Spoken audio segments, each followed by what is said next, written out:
joined this week by David Hanrahan, Chief People Officer with SolarWinds.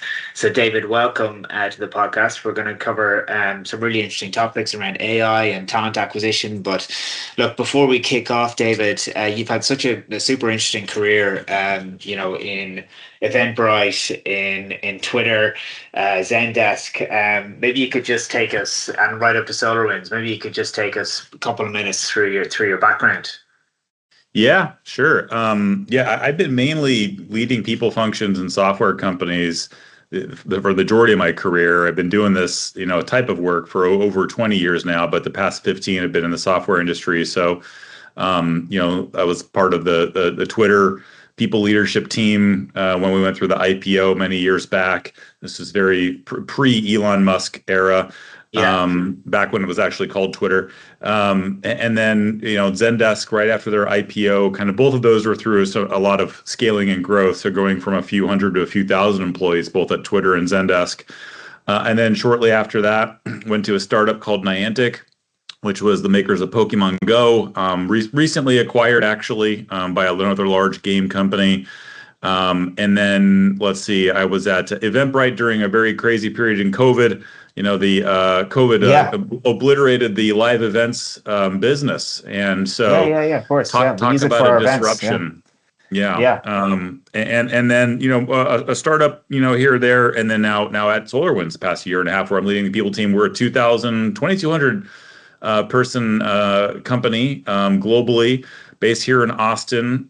We've got offices around the globe. We're recently private as of a year ago. Owned by private equity, and going through that journey and exciting times, all things AI and disruption of people and talent processes, but we can get into any aspects of that. Absolutely. Yeah. Let's jump into it. But just before we do, that was a very interesting acquisition. I think 4+ billion? Correct. Last year? That was, and we're, at the time, Turn River is a smaller PE firm based in San Francisco, but we've been their biggest acquisition to date. So they've been tremendously successful, and with each year have kind of made some bigger plays. We actually just had the board meeting with them last week. We just passed the 1-year anniversary of the acquisition. And so now we're kind of getting into a more smooth processes with them and how we're running the business. Fantastic. Okay. Well, look, let's dive into today's agenda. And what we want to talk about, first of all, is that kind of hiring challenges at scale. So, when we spoke before, David, we talked about like the core demand and high demand for the sales roles, the senior individual contributors, those hunter type profiles. Market managers, particularly in the US. What do you think kind of the role of executive search still plays in that talent acquisition, in that part of the talent acquisition funnel?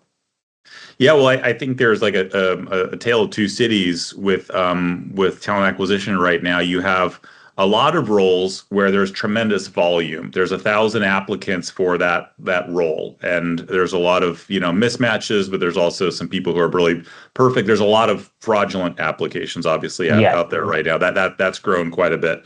There's also fraudulent recruiting going on. But then you have maybe a smaller percentage of roles where it's incredibly competitive, the type of talent. And that could be account executives, in our space, and B2B software, IT, cybersecurity, or executive roles, VP plus level roles, or principal engineers. So a smaller percentage of those of all your volume is going to be these hard to fill roles where it's still very competitive. And you're not really, you're not really relying on any inbound. It's going to be all outbound and network. And with exec search, there's still quite a bit of a really important role exec search is playing, despite the rise of AI, because you're kind of tapping into their networks, you're tapping into their intelligence that they've aggregated, that is not publicly available through any AI search. And their expertise. And I'll give you an example. We just ran a CISO search and partnered with a exec search firm. Very difficult role to fill. Very small talent pool where they all know each other and they know us. They already know what they might sort of like kind of have concerns about with joining another B2B software company.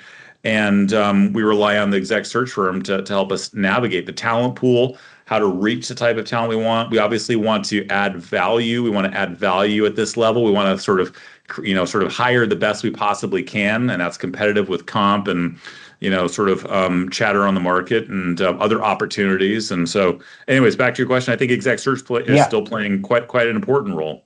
Yeah, and from what you're saying, and it kind of dovetails with a similar conversation I was having with another kind of large recruitment agency owner around, what AI is going to do for us, and it's going to do probably quite a lot of what a recruiter does, right? But it's that relationship building piece it's probably missing, and I think that's what you're referring to, and kind of the value that exec search firms bring to you in that process, right? So if we, looking at agentic AI in recruiting, whether that's screening, workflow automation, where do you think companies are, and you can speak to your own experience or just the market generally, but in that kind of build versus buy, AI and recruitment, are they building their own, or are they looking to sort of bring that expertise in and buy it off third-party vendors?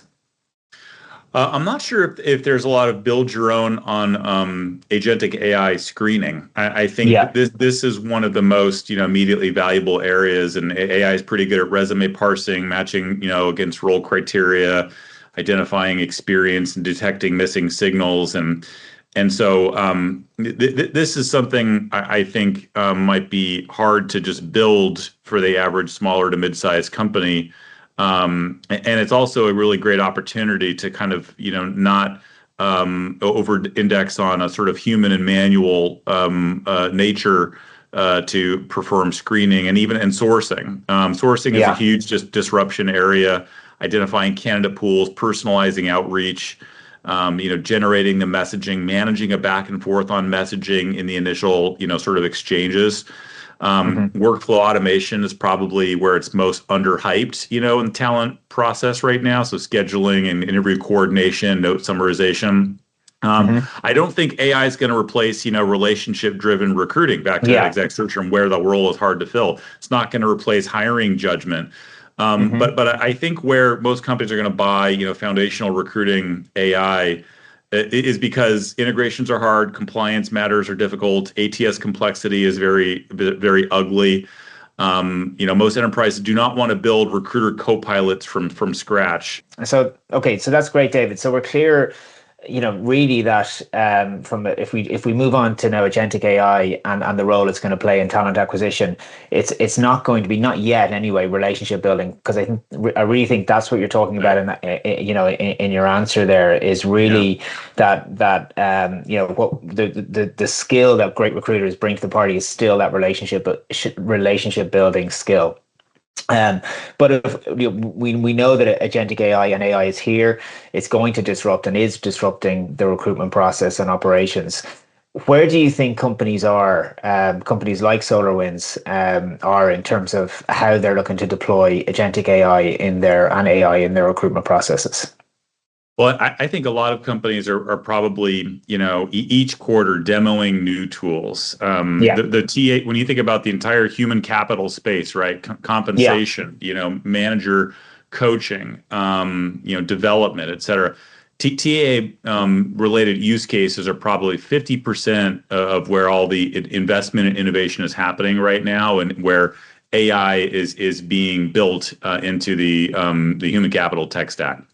So it's an immediately sort of applicable use case, and there's a lot of tools proliferating here. So you probably have there's a lot of heads of TA who find a lot of their job right now is just demoing new tools. And agentic AI in recruiting is already immediately valuable in screening, resume parsing, matching against role criteria, ranking, prioritizing candidates, based off of, core requirements, detecting what's missing. Sourcing is another, huge opportunity and big disruption area where agentic sourcing, technology can already identify candidate pools, personalize outreach, manage a back and forth, generate messaging, and this discovery part, is in the past was a very big taxing human workflow for recruiters, and so that's freeing up a lot of time. Where there's more opportunity, where there's like less hype, is workflow automation, scheduling, automating scheduling, interview coordination, debriefs, offer workflows. Sure. Like we talked about, AI is not going to replace relationship-driven recruiting. It's not going to replace judgment. The build Hmm. versus buy scenario, I think most TA teams of smaller to mid-sized companies are probably not. They don't have an internally sort of robust corporate productivity, sort of tech team to build tools, build agents for them. Those resources are probably getting strapped elsewhere, and so there's probably more buy. Because integrations are hard, compliance matters are difficult, workflows evolve constantly. Companies want, buildable orchestration layers, so they want to be able to, configure new workflows and proprietary data and work with a vendor who can work with them on that. But it's not a pure buy or pure build. There is building internally, the integrations are building internally how this tool will work with other existing tools, but not Hmm. building it from scratch is less likely. What I would Sure. suspect most Yeah, TA so teams even do. even with all the hype around things like Club Code, we're hearing a lot about it. When I was in Austin, when we met in person, I was at a tech conference, and there was a huge amount of hype around Club Code and what we can do in terms of and what companies can do. We're hearing about building their own CRMs, potentially building their own agentic AI solutions for these problems. But you don't think that companies, certainly in the SME space, aren't there yet? Yeah, I mean, there's a lot that you can vibe code, I guess, right now that improves process, that allows you to sort candidates internally. But the navigating a large external database, where LinkedIn is very protective of their talent, of their Their data. data. Yeah. I think that requires a level of expertise on agentic sourcing, let's say, that is hard to just sort of build something from scratch. That'd be my thesis. I'm happy to be proven wrong, Sure. but I think that there's probably more expertise that's already been built from vendors in agentic screening, agentic sourcing, than trying to build that yourself. But that could change a week from now, and the ease of which building your own agents and tools internally, TA co-pilots, is certainly increasing with each week, it seems. Okay, yeah, I know, 100%. Okay, well, look, we'll go back in time now to a problem that's been with us since forever, basically, and that's I'd love to get your thoughts on that classic issue of the misalignment between kind of recruiters and hiring managers, and kind of how do you go about solving that kind of in SolarWinds? Well, this probably keeps me up at night more. We talked about those, a large volume of our hiring is what I would call inbound applicants, where it's managing a process, and a smaller percentage are hard to fill roles Mhm. where there's a lot of vested interest in those roles. Maybe we haven't gotten those right in the past. We have what happens a lot is, there's like, we should have them meet with one more person. Hey, we should also have them do this. And we thought we Yeah. defined the process. We thought we had a kickoff. We thought we sort of knew what we were doing here. But then towards the middle or end of it, it's kind of now it's getting a little bit more complicated somehow. How do we get this back on track? Misalignment is also the idea of playing a role in the process as a panelist or hiring manager and needing scorecards filled out. And, just Mm. sort of managing the basics of what we thought we agreed to at the beginning.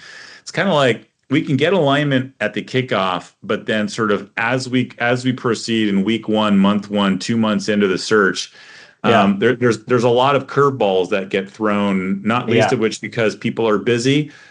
They start to, kind of slack off a little bit in sort of what was expected of them. And then it gets complicated when other voices are chiming in at the end and saying like, hey, we should try and do one more thing for this candidate. Yeah. That's the thing that I think sort of, gives me a lot of pause, and like, how do we tighten this? How do we tighten this? And the tightening being sort of, ironing out that misalignment.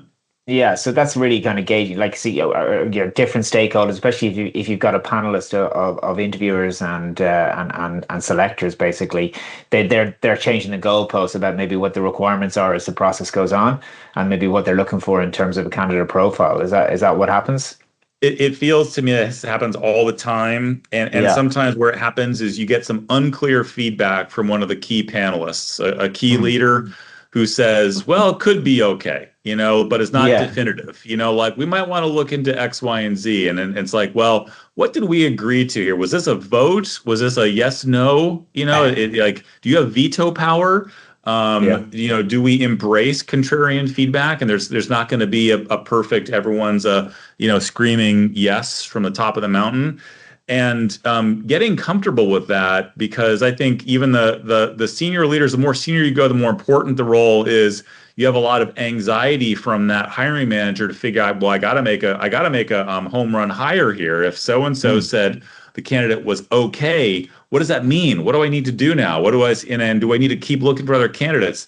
And I think you also have, particularly in tech, you have some leaders who are a little bit more green and maybe are not as comfortable owning the Sure. feedback and saying, hey, I've seen this feedback is solid. This is like, kind of, this is okay feedback. This is really good. I am convinced this is the right hire to make, and I will own the outcome of that. Sure, yeah, and we talk to founders a lot, and what they talk about a lot is making sure they get the right fit, right, for a candidate. That's like, you can Right. talk about all the scorecards, and I know we try to make it an exact science in TA, right, choosing Mhm. people, but sometimes that can be hard. But it usually comes down to fit. How do you go about making that distinction, or making that, getting that part of the process right? Um, what are your thoughts on that? I think it kind of comes back to having some core must-haves, and Yeah. as information comes to light where there's a concern on this or there's a concern on that. Well, was that a core? Was that one of our top Yeah, 3 to 5 cores? yeah, Because otherwise, this is good information but not core. yeah. I like that. And Yeah, for us, you probably heard the saying before, but it's culture add, it's not culture fit. yeah. I think you have some teams where there's a team culture where it kind of needs to be disrupted. There's too much groupthink. There's too much Mm. insular thinking. So someone who's going to come in as a contrarian might get assessed in an interview as like, Yeah. difficult. This Mhm. this person, I didn't get a right vibe from this person. They didn't seem very positive in the interview. And that's when Mhm. you need to poke in calibration and debrief sessions. What does that mean? Like specifically, Mm. what does that mean? And how why did that come up in your interview? That wasn't one of the core parts of what you were assessing. So we're going to Yeah. discount it, and because I think people teams, it's a trait that continues to this day, which is a lot of hiring managers, a lot of teams want to hire people who are like them. They want to Like them, hire sure. people who, will be like us. Yeah, yeah, yeah, yeah. And sometimes, like you say, you need that someone in a team to challenge the culture, right? Yeah. But I think that part of the process where you debrief with the hiring manager as to why, and you challenge, I think that's such an important part that Yeah. TA and the recruiter can play in that process, right? And I just before we finish, I was keen just to jump back to something we spoke about before. You mentioned at the top of the episode as well, around candidate fraud and kind of trust in the hiring Mhm. process, and it's something we're seeing a lot of now. We're working with some clients in the US, and we're helping them kind of really unpack the thousands of CVs, and really kind of go through that high volume of CVs that are coming through from adverts these days. And it's sort of it's a bit of a paradox that we have to bring in the age of AI, we have to bring almost a human back into the loop at that stage of the process to make sure that the people who are applying to the job are actually real.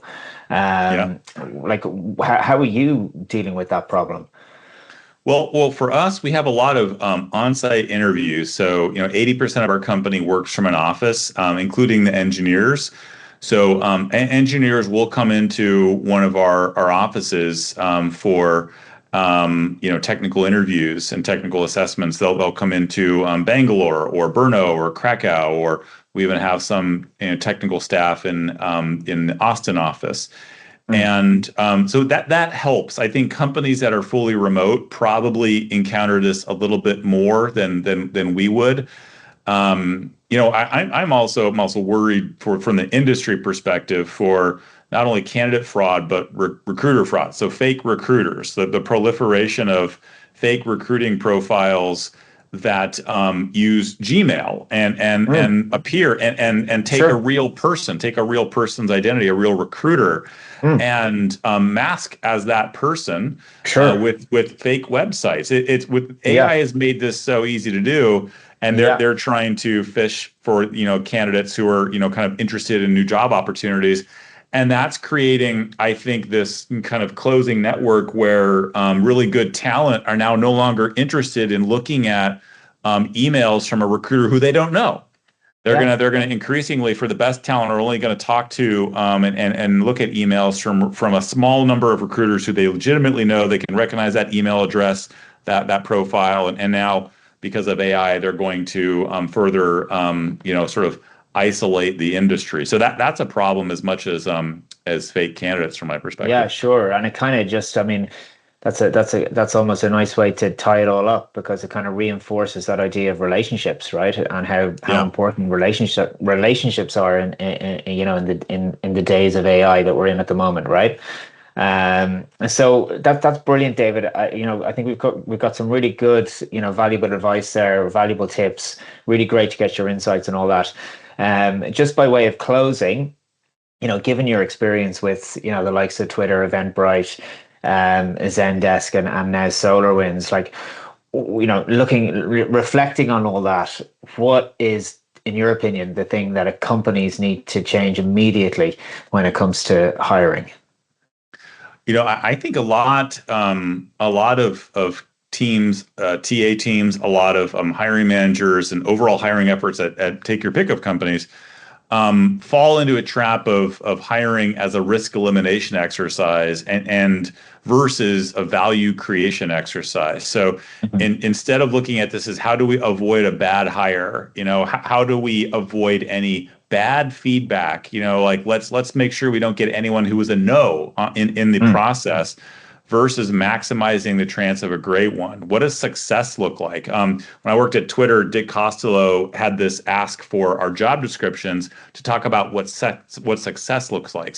Don't just add like, here's the job duties, here's what your qualifications are, but here is what wild success looks like in the first or second paragraph of the job description. Because the goal was, let's attract people who are challenge oriented. They look at something as like a mission impossible, like they would want to lean into that, versus someone who's attracted to, I could do that task and that task and that task. And so, that success, that sort of orienting towards what wild success looks like, is something that I think strong companies do differently. They make decisions faster. They prioritize signal over process. They hire for trajectory. They empower hiring managers, more directly. Could this person, create disproportionate value here? Could they be a game changer for our team? Versus like, hey, like this person didn't get any no votes, in the scorecard. Yeah, no, absolutely. Listen, what a great way to finish. I'm going to go add wild success now to all our JDs. And look, thanks so much, David, for your time today. Really brilliant chatting to you. And thanks for listening. And please check us out where you get your podcasts and follow us on YouTube. Thanks.